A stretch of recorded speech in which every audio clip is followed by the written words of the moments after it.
Your Royal Highness, Prince Charles. A visit to the King Hussein bin Talal Mosque for an interfaith meeting hosted by Prince Ghazi, followed by a royal welcome by King Abdullah and Queen Rania at the palace. Brief snapshots of the Prince of Wales and the Duchess of Cornwall's official visit to Jordan. Prince Charles III to the Hashemite Kingdom, and a first for his wife Camilla. After the pomp and circumstance, there was a private meeting and an expanded meeting in which talks focused on efforts to achieve Mideast peace and an update on the situation in regards to Syria, followed by the signing of an agreement between the King Abdullah II Fund for Development and the Prince of Wales Charitable Foundation. I know that there will be an MOU that will help empower Jordanian youth and SMEs to create shared prosperity and jobs for Jordanians. And so we are embarking into new charted waters, and I'm very excited about that. Following the official welcoming ceremony at the palace, Prince Charles spoke here in Amman at an enterprise business conference in which he tried to educate and motivate youth businesses and people that want to start up small and medium-sized enterprises, an important initiative in a country in which 2/3 of the population is under the age of 30. Prince Charles told the audience he faced some of the same challenges of accessing finance when he launched his trust for young people in the UK 37 years ago. What we, I think, managed to do in the end was demonstrate to the banks that actually what the trust did could be relied upon to produce somebody at the end of the process who was worth investing in, or at least lending some more money to.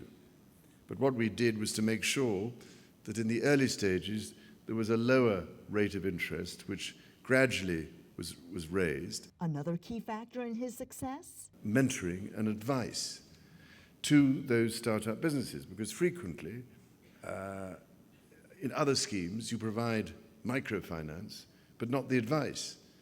And we found that if you provide some advice, it tends to help the sustainability of that business. So you increase the percentage of survivors. This was music to the ears of 29-year-old business analyst Shadin Mahri, who attended the conference in hopes of getting some much-needed advice on how to launch her own business. Personalized e-greeting cards. The more training you have, the more focused and encouraged you become to start your own company. So funding is a part of the process, of course. You can't do it without the funds. But as important, the training and support is as important in the process as the funding. A number of companies have already come out of the Oasis 500 program, a key training initiative for entrepreneurs in Jordan that has received a lot of support from the King Abdullah II Fund for Development. Entrepreneurs with a great business idea are invited to attend a 6-day boot camp to see if they have what it takes. A step the executive chairman Usama Fayed says he would encourage young people with big ideas like Shadin to take. But every month we have a boot camp, and that starts a cycle of about 5 weeks. She would get 6 days of intensive training, but during the 5-week process we actually make a decision, typically to invest if the idea or the company is investable. And once we invest, we accelerate. So within 3 months we help her achieve what takes a year or a year and a half to achieve otherwise.